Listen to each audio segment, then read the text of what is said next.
నాయకులందరూ జిల్లా పార్టీ నాయకులు రాష్ట్ర స్థాయి నాయకులు మండల పార్టీ అధ్యక్షులు మిత్రుడు జీవన్ రెడ్డి గారు గ్రామ స్థాయి అధ్యక్షులు ప్రాణ సమానులైన కాంగ్రెస్ పార్టీ కార్యకర్తలు వేలాదిగా తరలి వచ్చి రేవంత్ అన్న నీకు అండగా నీకు తోడుగా ఈ ఎన్నికల్లో ఈ జిల్లాలో మేము ఉంటాం, ఎవరు వచ్చినా ఎదుర్కొంటాం, గజ్వేల్ నుంచి కేడీ వచ్చినా ఢిల్లీ నుంచి మోడీ వచ్చినా ఈ పాలమూరు జిల్లాలో ఓటమి తప్పదు అని మీరు చూపించిన అభిమానంతో ఆ భవనాల మీద వేలాదిగా మా అక్కలు మా ఆడబిడ్డలు మా చెల్లెళ్ళు ఎక్కడికక్కడ దిక్కులు పిక్కటిల్లేలా జై కాంగ్రెస్ అంటుంటే లక్ష మెజార్టీతోని మహబూబ్ నగర్ పార్లమెంటు నియోజకవర్గం 3 రంగుల జెండా ఎగరేస్తామన్న సంపూర్ణ విశ్వాసం నాకు కలిగింది. సోదరులారా ఇవాళ మీరు అనుకుంటుండొచ్చు మీరేమంతా ఎక్కడి నుంచో వచ్చిండని, అమెరికాలో చదువుకొని వచ్చిండను, లేకపోతే వాళ్ళ తాతలు తండ్రులు పెద్ద పెద్ద రాజకీయ నాయకులు అయ్యుండి వాళ్ళ అవకాశం ఇస్తే వారసత్వం మీద ఇవాళ మీ ముందు ముఖ్యమంత్రిగా నిలబడ్డాడని ఎవరైనా అనుకుంటున్నారేమో నాకు తెలియదు. కానీ ఈ ప్రాంతంలో ఉన్న వాళ్ళందరికీ, వనపర్తిలో చదువుకున్న మిత్రులందరికీ మీ రేవంత్ అన్నకు గల్లీ గల్లీలో నాకు 13 సంవత్సరాలు ఉన్నప్పుడు వనపర్తికి 7వ తరగతి చదువుకోవడానికి వచ్చినప్పటి నుంచి మొదలు పెడితే ఈ 40 సంవత్సరాలు ఈ ప్రాంతంతోని ప్రజలతోని విద్యార్థులతోని ఈ కొత్తకోట పట్టణంతో నాకు అవినాభావ సంబంధం ఉన్నది. నేను చదువుకున్నది కేడిఆర్ నగర్లో, నేను చదువుకున్నది జిల్లా పరిషత్ హై స్కూల్లో, నేను చదువుకున్నది గవర్నమెంట్ జూనియర్ కాలేజ్ వనపర్తిలో. ఆనాడు నేను మీకందరికీ తెలవాలి, నా 10వ తరగతి అయిపోయిన ఎంబడే ఇంటర్మీడియట్ ఫస్ట్ ఇయర్లో ఉన్నప్పుడు ఆనాడు రాజీవ్ గాంధీ గారు యూత్ కాంగ్రెస్ ప్రెసిడెంట్గా చిన్నారెడ్డి గారికి కాంగ్రెస్ టికెట్ ఇస్తే ఆ ఎన్నికల్లో చిన్నారెడ్డిని గెలిపించాలని ఆనాడు వనపర్తిలో ఉన్న కొత్తకోట గల్లీ గల్లీల గోడల మీద రాతలు రాసి కాంగ్రెస్ పార్టీని గెలిపించండి, చిన్నారెడ్డిని ఎమ్మెల్యేని చేయండి అని చెప్పి ఈ ప్రాంతంలో గల్లీ గల్లీ గోడల మీద చిన్న ఎన్నికల కోసం రాతలు రాసినోడిని. ఇవాళ మిత్రులారా, నల్లమల్ల అడవులో ఎక్కడో మారుమూల కొండారెడ్డిపల్లిలో పుట్టిన నేను, ఈ వనపర్తిలో చదువుకున్న నేను, ఈ కొత్తకోట ప్రాంతంలో పెరిగినప్పుడు నేను, మా అన్న మా సోదరుడు భూపాల్ రెడ్డి గారు ఈ కొత్తకోటలో ఎన్నో సంవత్సరాలు పోలీసు ఉద్యోగం చేసిండు. ఈ ప్రాంతంలో ప్రతి ఒక్కరికి గ్రామాన తండాలలో బస్తీలలో మా సోదరుడి పేరు తెలుసు. మా సోదరుడికి ఇక్కడ మిత్రులు ఉన్నారు. నేను కూడా మీలాంటోనే, మీలో ఒకడినే. కాంగ్రెస్ పార్టీ అవకాశం ఇచ్చింది, సోనియమ్మ ఆశీర్వదించింది. ఇవాళ తెలంగాణ రాష్ట్రానికి నేను ముఖ్యమంత్రి అయితే మీ రక్తాన్ని చెమటగా మార్చి, మీ చెమటను దారపోసి మీ భుజాలు కాయలు కాసేలా కాంగ్రెస్ పార్టీ జెండాను మోసి ఈ జిల్లాలో 14 సీట్లుంటే 12 మంది ఎమ్మెల్యేలను గెలిపించడం ద్వారా మీ ఆశీర్వాదంతో ఈ పాలమూరు బిడ్డ తెలంగాణ రాష్ట్రానికి 2వ ముఖ్యమంత్రిగా బాధ్యత చేపట్టిండు. మిత్రులారా, 70 సంవత్సరాల క్రితం ఆనాడు ఏర్పడ్డ హైదరాబాద్ రాష్ట్రానికి మొట్టమొదటి ముఖ్యమంత్రిగా మన పాలమూరు బిడ్డ బూరుగుల రామకృష్ణారావు గారు ముఖ్యమంత్రి అయితే, మళ్ళీ 70 సంవత్సరాల తర్వాత ఈ గడ్డ మీద పుట్టిన బిడ్డకు తెలంగాణ ముఖ్యమంత్రి అయ్యే అవకాశం వచ్చింది. అది ఉమ్మడి రాష్ట్రం కావచ్చు, ప్రత్యేక తెలంగాణ కావచ్చు, ఉద్దండులు మేధావులు ఈ జిల్లాలో పుట్టినా ఈ జిల్లా నుంచి ప్రాతినిధ్యం వహించిన ఏ రోజు అవకాశం రాలే. ఆనాడు 2001లో చిన్నారెడ్డి గారు మొదలుపెట్టిన తెలంగాణ ఉద్యమం 2004లో తెలంగాణ రాష్ట్రాన్ని సాధించింది. వారికి ఈ రాష్ట్రానికి ముఖ్యమంత్రి అయ్యే గౌరవం రాలే. ఉత్తమ పార్లమెంటేరియన్, మేధావి, నీతికి నిజాయితీకి మారు పేరు జైపాల్ రెడ్డి గారు ఈ ప్రాంతం నుంచి ప్రాతినిధ్యం వహించిన వారికి అవకాశం రాలే. మల్లు అనంతరాములు గారు, మల్లికార్జున్ గౌడ్ గారు, మహేంద్రనాథ్ గారు ఈ జిల్లా నుంచి ప్రాతినిధ్యం వహించిన ఎవరికి అవకాశం రాలే. మరి ఇవాళ మిత్రులారా, నేను అడుగుతున్న మా యువకుల్ని, నేను అడుగుతున్న మా సోదరులని, నేను అడుగుతున్న మా అక్కలను, మా పెద్దమ్మలను, మీ బిడ్డ ఒక్కసారి తెలంగాణ రాష్ట్రానికి ఇవాళ ముఖ్యమంత్రి అయి 150 రోజులు కాలేదు.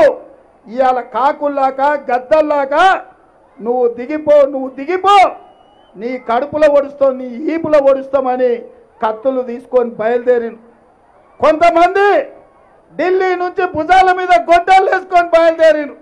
ఈ రాష్ట్రానికి పాలమూరు బిడ్డ ముఖ్యమంత్రిగా ఉండొద్దు, ఈ ప్రభుత్వాన్ని పడగొడతామని వాళ్ళు వచ్చిండ్రు.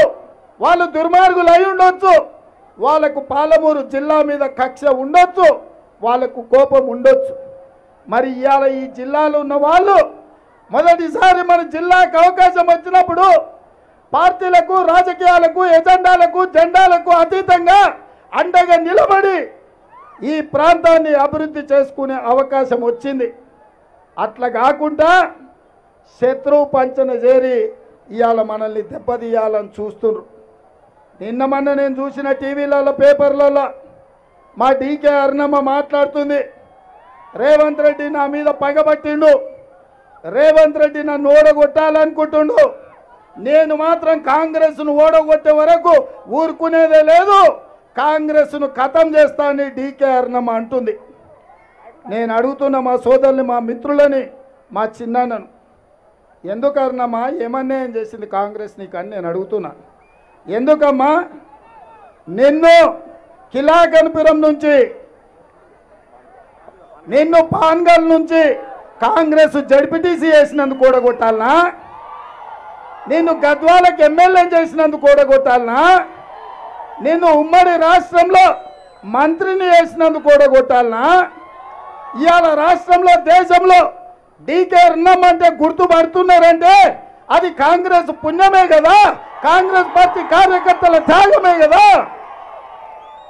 ఇవాళ కాంగ్రెస్ను ఖతం చెయ్యాలని నరేంద్ర మోడీ చేతిలో సురకత్తివై మా కడుపుల్లో పొడవాలని, మమ్మల్ని వెన్నుపోటుతో దెబ్బతీయాలని నువ్వు ఆలోచన చేస్తున్నావా? నేను అడుగుతున్న మిత్రులారా, ఇవాళ నేను కాంగ్రెస్ను గెలిపించాలా అనుకుంటున్నా అంటే కాంగ్రెస్ పార్టీ జర్రసేపు ఆగురా నాయన, జర్రావు, జరా. ఇవాళ నేను కాంగ్రెస్ పార్టీని గెలిపించాలని అడుగుతున్నా అంటే కాంగ్రెస్ పార్టీ కొడంగల్లో నాకు ఎమ్మెల్యే టికెట్ ఇచ్చింది, ఓడిపోయినా పర్వాలేదని వెన్ను తట్టి మల్కాజ్గిరి పార్లమెంటు టికెట్ ఇచ్చి నన్ను గెలిపించింది. దేశంలోనే పెద్ద పార్లమెంటు నియోజకవర్గమైన మల్కాజ్గిరిలో గెలిస్తే కాంగ్రెస్ పార్టీ అధ్యక్షుడిని చేసింది. ఇవాళ తెలంగాణ రాష్ట్రానికి ముఖ్యమంత్రిని చేసింది. నేను అడుగుతున్నా, పాలమూరు బిడ్డలు నేను అడుగుతున్నా, ఇవాళ ఎక్కడో వనపర్తి గవర్నమెంట్ స్కూల్లో చదువుకున్న నన్ను, నల్లమల్ల అడవుల్లో కొండారెడ్డిపల్లి పుట్టిన నన్ను ఇవాళ తెలంగాణ రాష్ట్రానికి సోనియమ్మ ముఖ్యమంత్రిని చేస్తే నేను ఇవాళ కాంగ్రెస్ను గెలిపించాలని అడగడం నేరమా? కాంగ్రెస్ పార్టీని, వంశీ చంద్రెడ్డిని ఎంపీగా గెలిపించండి. మా ప్రాంతాన్ని అభివృద్ధి కోసం, మా ప్రాంత నిరుద్యోగ యువకుల ఉద్యోగ ఉపాధి అవకాశాల కోసం నేను పాటుపడతా అని చెప్తున్నా. ఇది నేను చేసిన తప్ప? ఇది నేను చేసిన నేరమా? ఎవరైనా ఢిల్లీకి రాజైనా తల్లికి బిడ్డనే అన్నారు కదా. మరి ఇవాళ ఈ ప్రాంతం నుంచి వచ్చిన నేను ఇవాళ ఈ ప్రాంతాన్ని అభివృద్ధి చేయాలని అనుకుంటున్న మిత్రులారా, ఇవాళ అందుకే చిన్నారెడ్డి గారి పెద్దల్ని తెలంగాణ రాష్ట్ర ప్లానింగ్ కమిషన్ వైస్ చైర్మన్గా నియమించి ప్రత్యేకంగా పాలమూరు అభివృద్ధి కోసం వారినే అన్ని శాఖలను సమీక్షించి గద్వాల కానీ, అలంపూర్ కానీ, కొల్లాపూర్ కానీ, అచ్చంపేట కానీ, కల్వకుర్తి కానీ, దేవరకద్ర కానీ, జడ్చర్ల కానీ, మహబూబ్నగర్ కానీ, మక్తల్ కానీ, నారాయణపేట కానీ, కొడంగల్ కానీ, షాద్నగర్ కానీ, నాగర్ కర్నూలు కానీ 14 అసెంబ్లీలను నాగర్ కర్నూలు పార్లమెంటు, మహబూబ్నగర్ పార్లమెంటు అభివృద్ధి చేయడానికి ప్రణాళికలు సిద్ధం చేయమని పెద్దలు చిన్నారెడ్డి గారికి చెప్పిన వారు తయారు చేసిన ప్రణాళికలను కేంద్రం నుంచి నిధులు తేవడానికి, కేంద్ర ప్రభుత్వ అనుమతులు తేవడానికి పెద్దలు జితేందర్ అన్నను ప్రత్యేక ప్రతినిధిగా ఢిల్లీలో కూర్చోబెట్టిన. ఈ రెండింటిని సమన్వయం చేయడానికి తమ్ముడు వంశీని ఎంపీగా గెలిపించమని అడుగుతున్నారు. పెద్దలు మాట చెప్పిండ్రు, మట్టికి పోయినా ఇంటోడే పోవాలని. ఇవాళ ఈ జిల్లాలో మాదిగలు ఎక్కువ. మాదిగ సోదరులు 30 ఏళ్ల నుంచి ఏబిసిడి వర్గీకరణ కోసం కొట్లాడుతున్నారు. మీ తరఫున ఢిల్లీలో మాట్లాడే వాళ్ళు లేక నరేంద్ర మోడీ చేతిలో మోసపోయి ఈ సమస్యను పరిష్కరించడానికి అవకాశం లేక ఇవాళ మేమందరం ఏబిసిడి వర్గీకరణ కోసం సంపత్ కుమార్ నాయకత్వంలో, దామోదర్ రాజనరసింహ గారి నేతృత్వంలో ఇవాళ వర్గీకరణ కోసం ఢిల్లీలో సుప్రీంకోర్టులో వాదించాలి. నాకు అత్యంత నమ్మకస్తుడు, సన్నిహితుడు ఉండాలి కదా ఎంపీగా. అందుకే ఏబిసిడి వర్గీకరణ కోసం ఇవాళ వంశీచంద్రెడ్డిని గెలిపించమని నేను అడిగిన. ఇవాళ నేను అడుగుతున్నా, మా ముదిరాజ్ సోదరులు ఎన్నో సంవత్సరాల నుంచి బీసీ డి గ్రూప్ల నుంచి ఏ గ్రూప్లోకి తీసుకొని రావాలని అడుగుతారు. ఈ కేసు కూడా ఢిల్లీ సుప్రీంకోర్టులో ఉన్నది. మరి మా ముదిరాజు సోదరుల యొక్క ఆలోచనను బీసీ డి గ్రూప్ నుంచి ఏ గ్రూప్లోకి తేవాలంటే సుప్రీంకోర్టులో న్యాయవాద ఉద్దండులను నియమించాలంటే వాళ్ళతోని మాట్లాడి ఆ సమస్యను పరిష్కరించాలి. అంటే వంశీచంద్రెడ్డిని ఎంపీగా గెలిపించమని నేను అడుగుతున్నా.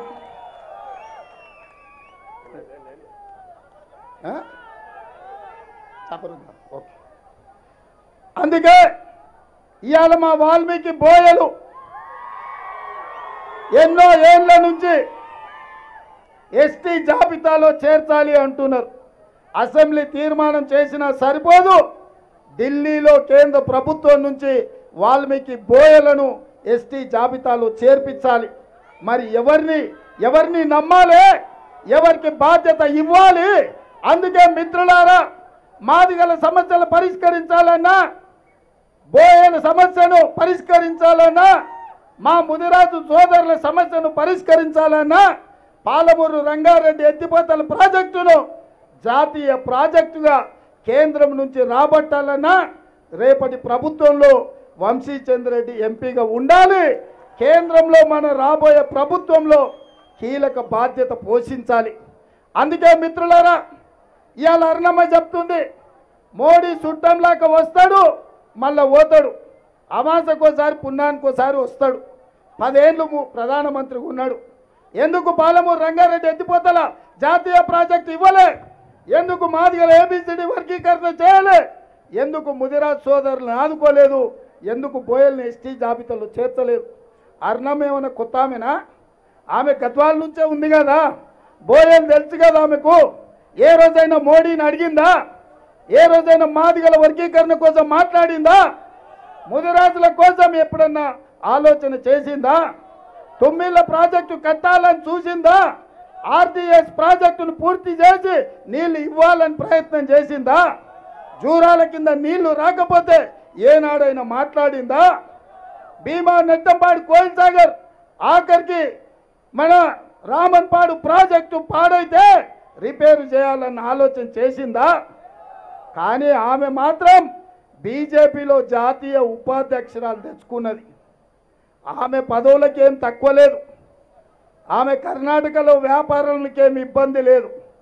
కానీ ఏ రోజు కూడా ఈ ప్రాంతం కోసమో ఈ జిల్లా కోసమో మన పరిశ్రమల కోసమో మోడీతోని హైదరాబాద్ బెంగళూరు హైవే మీద పరిశ్రమలు పెడితే ఈ జిల్లాలో వేలాది మంది నిరుద్యోగ యువకులకు ఉద్యోగ ఉపాధి అవకాశాలు వస్తుండే ఏ ప్రయత్నం కూడా చేయలే మరి ఇవాళ అర్ణమ్మ ఏ రకంగా మనల్ని వచ్చి ఓటు అడుగుతుంది ఇవాళ అర్ణమ్మ అంటుంది రేవంత్ రెడ్డి నా మీద పగబట్టిండని నేను అడుగుతున్నా అమ్మ తల్లి నీకు నాకేమైనా గెట్టు పంచాయతీ పాలి పంచాయతీ ఏం పంచాయతీ ఉంది నీ దగ్గర ఏముంది నేను గుంజుకునేది ఏముంది నేను ఇవాళ సోనియమ్మ ఆశీర్వాదంతో తెలంగాణ రాష్ట్రానికి ముఖ్యమంత్రి అయినా ఇంతకంటే పెద్ద పదవి ఏమన్నా ఉందా అర్ణమ్మ దగ్గర ఏముందని గుంజుకుంటేనే ఏముందని పగబడతా నా బాధ అంత ఒక్కటే నా దుఃఖం అంత ఒక్కటే ఒక్కసారి పాలమూరుకు అవకాశం వచ్చింది ఈ ప్రాంతాన్ని అభివృద్ధి చేద్దామని ఈ సమస్యలు పరిష్కరిద్దామని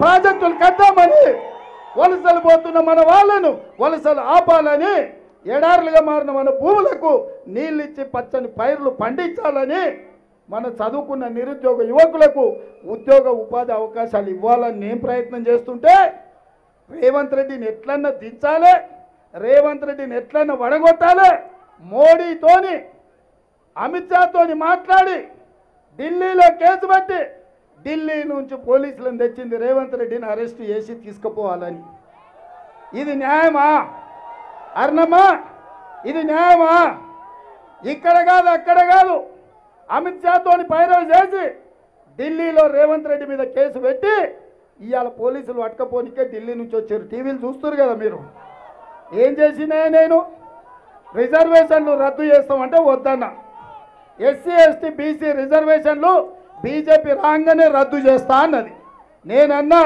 మా దళితులు మా గిరిజనులు మా బలైన వర్గాలు మా బోయలు మా ఒడ్డర్లు మా చాకలి మంగలి కుమ్మరి సాకలి చేతన్నలు గీతన్నలు ఇవాళ మా యాదవ్ మిత్రులు ఇబ్బందుల్లో ఉన్నారు రిజర్వేషన్లు పెంచాలి వాళ్ళని ఆదుకోవాలి మీరు రిజర్వేషన్లు రద్దు చేస్తామంటే ఊరుకునేది లేదని నేను అన్నా రేవంత్ రెడ్డిని లోపలేసైనా సరే రిజర్వేషన్లు రద్దు చేస్తామని బీజేపీ వాళ్ళు అంటారు ఆ బీజేపీ వాళ్ళకు అర్ణమ్మ ఒత్తాస పడుతుంది దొంగలకు సద్దులు మోస్తుంది ఇది మంచిదా ఇవాళ ఢిల్లీ నుంచి వచ్చిన దొంగలకు అర్ణమ్మ సద్దులు మోసి ఇవాళ దళితుల గిరిజనుల బీసీల రిజర్వేషన్లు రద్దు చేపించడానికి కంకణం కట్టుకొని బయలుదేరింది ఆమెనా మనం గెలిపించేది మీకు తెలియదా గద్వాలో ఏం చేస్తారో తెలియదా దొంగసారాయి దోలేటోడు ఎవడు కల్తీ కళ్ళు అమ్మేటోళ్ళు ఎవరు క్రషర్ మిషన్లు ఎవరివి రోడ్ల కాంట్రాక్ట్లు ఎవరివి సారాయి దందాలు ఎవరివి ఇన్ని దందాలు చేసేటోళ్ళు ఇవాళ నన్ను బెదిరించి నన్ను తప్పని మాట్లాడుతున్నారు మిత్రులారా అందుకే మీరు ఆలోచన చేయండి మీరు నిర్ణయం తీసుకోండి ఇది ఆషామాషి ఎన్నిక కాదు ఈ ఎన్నికల్లో మనల్ని దెబ్బతీయాలని చూసేది ఈ ప్రాంతాన్ని ఎడారిగా మార్చడానికి ఈ ప్రాంత నిరుద్యోగ సమస్యతోని యువకులు ఆత్మహత్యలు చేసుకోవాలనే కుట్ర జరుగుతుంది ఈ కుట్రను తిప్పికొట్టాల్సిన అవసరం ఉన్నది మిత్రులారా అందుకే ఇవాళ మీ దగ్గరకు వచ్చిన మీ ముందు నిలబడ్డ మీరు నాటిన మొక్క జడ్పీటీసీగా 2006లో మిర్చిల్లో స్వతంత్రంగా గెలిపిస్తే సరిగ్గా 17 సంవత్సరాలు తిరిగే లోపల మీరు నాటిన మొక్క వృక్షమై తెలంగాణ రాష్ట్రానికి ముఖ్యమంత్రి అయ్యిండు ఏ తల్లైనా తన బిడ్డ బాగుపడితే తన బిడ్డ ఎదుగొచ్చి 10 మందికి సాయం చేస్తే సంతోషిస్తుంది ఆశీర్వదిస్తుంది మరి అర్ణమ్మ ఎందుకు పగబట్టిందో ఎందుకు పడగొట్టాలనుకుంటుందో మీరు ఒక్కసారి ఆలోచన చేయండి మిత్రులారా అందుకే మిత్రులారా నిన్న మన హరీష్ రావు మాట్లాడుతుండు మామ అల్లుళ్ళు ఇద్దరు మామ మొన్న అన్నాడు రైతు భరోసా ఇంకా వేయలే అని ఓ సన్నాసి మందు వేసి మాట్లాడుతున్నావో మందు దిగి మాట్లాడుతున్నావో డిసెంబర్లోనే మొదలుపెట్టినాం రేపు మే 9 తారీఖు లోపల తండాలలో గూడాలలో మారుమూల పల్లెల్లో ప్రతి రైతుకు రైతు భరోసా 69 లక్షల మందికి 7,500 కోట్ల రూపాయలు వేసి రైతు భరోసా సంపూర్ణంగా రైతుల ఇంటికి చేర్చే బాధ్యత నాది ఇదే కాదు ఇక ఆడొకడు ఉన్నాడు దూలంలాగా పెరిగిండు హరీష్ రావు దూలంలాగా పెరిగింది కానీ దూడకున్న బుద్ధి కూడా లేదు. రైతు రుణమాఫీ ఎప్పుడు చేస్తావు ఎట్లా చేస్తావు అంటున్నాడు. నువ్వు 2014లో చెప్పి 5 ఏళ్ళు అయినా ఇవ్వాలి, తుణుకలు ఇచ్చినావు, మిత్తికే సరిపోలే. 2018లో మళ్ళీ చెప్తే 5 ఏళ్ళు అయింది, ఇప్పటికి పూర్తి కాదు, ఇంకా 9,000 బకాయి పెట్టినావు. నీలాకేమన్నా సన్నాసోని అనుకుంటున్నావా, మీ మామలాకి సోయలేను అని అనుకుంటున్నావా?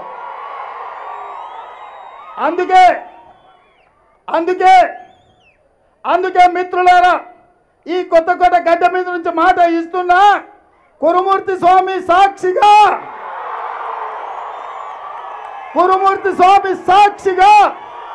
నా ప్రజలు నా ప్రాంతం నమ్మే దేవుడు సాక్షిగా, దేవుడు అంటే నమ్మకం ఉంది, దైవం అంటే భక్తి ఉంది. కురుమూర్తి స్వామి సాక్షిగా 15 ఆగస్టు లోపల 2 లక్షల రూపాయల రైతు రుణమాఫీ చేసి నా పాలమూరు బిడ్డల రుణం తీర్చుకుంటా. నా పాలమూరు రైతాంగం రుణం తీర్చుకోకపోతే నాకు ఈ జన్మనే వృధా. ఈ ముఖ్యమంత్రి కూర్చేందుకు నాకు మీలాక సోయి లేని ఏ రోకటి కాడ పాట వాడే తత్వం కాదు బిడ్డ నాది. మాట ఇస్తే మాట తప్పని మనిషి నేను. కాంగ్రెస్ పార్టీ సోనియమ్మ ఆశీర్వాదంతో చెప్తున్నా, 15 ఆగస్టు లోపల 2 లక్షల రుణమాఫీ చేస్తా బిడ్డ. రాజీనామా పత్రం రెడీగా పెట్టుకో. సిద్దిపేటకు శనిలాక పట్టినవు. ఈ దేశానికి 15 ఆగస్టు నాడు స్వతంత్రం వచ్చింది. ఈ రైతాంగానికి 15 ఆగస్టు నాడు ఈ బాకీల నుంచి బ్యాంకుల నుంచి స్వతంత్రం ఇప్పిస్తా. నీ నుంచి నువ్వు పట్టిన శనిలాక సిద్దిపేటకు శనీశ్వరరావు నుంచి కూడా విముక్తి కలిగిస్తా 15 ఆగస్టు నాడు. ఇవన్నీ చేస్తా. ఈ మామ అల్లులను పాతరేస్తా అని చెప్పి మా సోదరుల అందరి ముందు నేను మాటిస్తున్నా. ఇక బీజేపీ వాళ్ళ గురించి ఒక్క 2 నిమిషాలు మాట్లాడుతున్నా. మనం బయ్యారం ఉక్కు కర్మాగారం అడిగినాం ఖమ్మంలో. ఏమిచ్చిరా మనకు? ఏమిచ్చిరు గట్టిగా చెప్పుర్రా నాయన. ఢిల్లీకి ఇంపియాలి, మోడీకి ఇంపియాలి. బయ్యారం ఉక్కు కర్మాగారం అడిగితే బీజేపీ వాళ్ళు ఏమిచ్చిర్రు? వరంగల్లో రైల్వే కోచ్ ఫ్యాక్టరీ అడిగితే బీజేపీ వాళ్ళు ఏమిచ్చిర్రు? ITIR కారిడార్ మనం అడిగితే బీజేపీ వాళ్ళు ఏమిచ్చిర్రు? పాలమూరు రంగారెడ్డి ఎత్తిపోతల జాతీయ ప్రాజెక్ట్ అడిగితే బీజేపీ వాళ్ళు ఏమిచ్చిండ్రు? గిరిజన యూనివర్సిటీ అడిగితే బీజేపీ వాళ్ళు ఏమిచ్చిండ్రు? IIM IIT మనం అడిగితే బీజేపీ వాళ్ళు ఏమిచ్చిండ్రు? మరి గాడిద గుడ్డు ఢిల్లీ నుంచి తెచ్చిన అరుణమ్మకు ఓటేస్తామా? ఏమనుకుంటుందా అరుణమ్మ? మన చెవులో పువ్వు ఉంది అనుకుంటుందా? అంటే ఈ పాలమూరు ప్రజలు అమాయకులు ఎన్నిసార్లైనా మోసం చేయొచ్చు అనుకుంటుందా? మనం అమాయకులమే ఉండొచ్చు, కానీ మనం తెలివి తక్కువలం కాదు. మనం ఎవడో చెప్తే వినటోళ్ళం కాదు. మనకు స్పష్టత ఉంది. అందుకే గాడిద గుడ్డు ఇచ్చిన బీజేపీకి కర్రు కాల్చి వాత పెట్టాలి. మీరు అందరు సిద్ధమేనా? నేను ఒక్క మాట అడగదలుచుకున్నా మిమ్మల్ని. బీజేపీ ఏమిచ్చిందని నేనంటే మీరు ఇది అనాలి. మోడీ ఏం తెచ్చిండంటే మీరు ఇది అనాలి. రెడీనా? అక్కడ పైన వాళ్ళు కూడా రెడీనా? మా అక్కలు కూడా రెడీనా? బీజేపీ ఏమిచ్చింది? మోడీ ఏం తెచ్చిండు? బీజేపీ ఏమిచ్చింది? మోడీ ఏం తెచ్చిండు? బీజేపీ ఏమిచ్చింది? మోడీ ఏం తెచ్చిండు? బీజేపీ ఏమిచ్చింది? మోడీ ఏం తెచ్చిండు? మరి గాడిద గుడ్డిచ్చినోనికి కర్రు కాల్చి వాత పెడదాం. ఈ పాలమూరు జిల్లాలో పాత రేద్దామని మిమ్మల్ని అడుగుతున్నా. అదేవిధంగా పెద్దలు నాగర్ కర్నూలు పార్లమెంట్ అభ్యర్థి డాక్టర్ మల్లు రవి గారు కూడా వచ్చారు. ఇంకొక్కటే మాట ఉన్నది, అది చెప్పి ముగిస్తా. వీళ్ళిద్దరికి చెరొక 1 లక్ష మెజార్టీ రావాలి. అవునా? పాలమూరులో 1 లక్షతో గెలవాలి. నాగర్ కర్నూలులో మా డాక్టర్ సాబ్ కూడా 1 లక్షతో గెలవాలి. ఓకేనా? నేను 1 లక్ష అంటే మీరు పక్కా అనాలి. 1